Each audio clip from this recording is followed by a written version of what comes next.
बिस्मिल्लाहिर्रहमानिर्रहीम। अस्सलाम वालेकुम नाज़रीन, मैं हूं बशीर और आप देख रहे हैं हमारा यूट्यूब और फेसबुक चैनल एग्रीकल्चर फील्ड। दोस्तों, इस वक्त हम मौजूद हैं कोटमोमन फ्रूट मंडी के अंदर, जहां पर जनाब आपको आज फिर बोलियां दिखाएंगे किन्नू माल्टे की।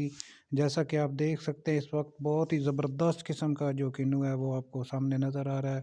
सारा अड्डा मुआयना कर लें, बहुत ज़्यादा माल आया हुआ है काश्तकारों का, उसके अलावा व्यापारी हजरात लेकर आए हुए। ये देखें, बहुत ही खूबसूरत अंदाज से उन्होंने ये पीछे सजावट की हुई है माल्टे की। तो इसके बाद आपको बोलियां दिखाएंगे। वीडियो की तरफ बढ़ने से पहले एक छोटी सी गुजारिश, चैनल को फ़ौरन सब्सक्राइब कर लें और साथ ही बेल के बटन को दबा लें, ताकि इस तरह के मालूमाती वीडियो जो हम बनाते हैं वो आपको बर वक्त मिल सकें। थोड़ा सा जूम करके आपको दिखाया था।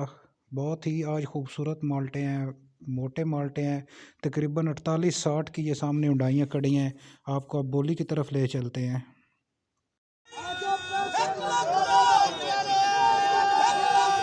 चलो भाई चलो।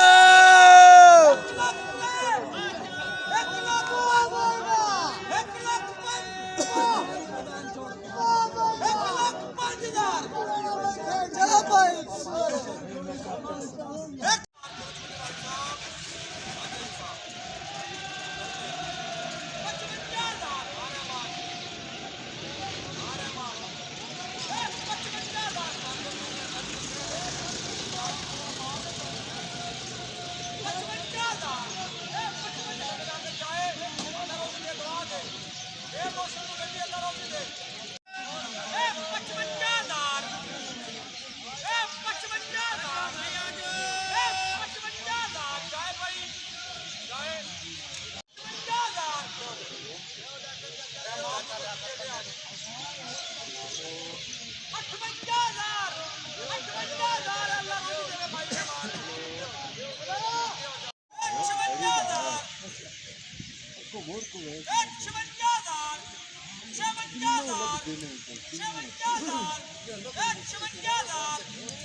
अंजे किसी का काट थोड़ी चाहिए बता साढ़े खाते पाई बता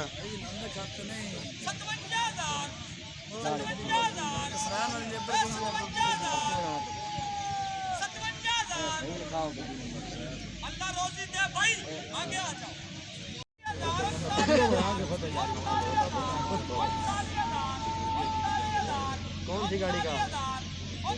हाँ इधर ही है, दोनों का इधर ही है। ये अपनी बात लदीनियां नीचे जा रही हैं। ये 59 दिन ले ले जाऊंगा, इन नहीं ले गया। हां नाल रानी खड़ी है, पता जाना कि ठूक के 2 दिन ला बस पिंडी चप्पड़ नो पता है। 40,000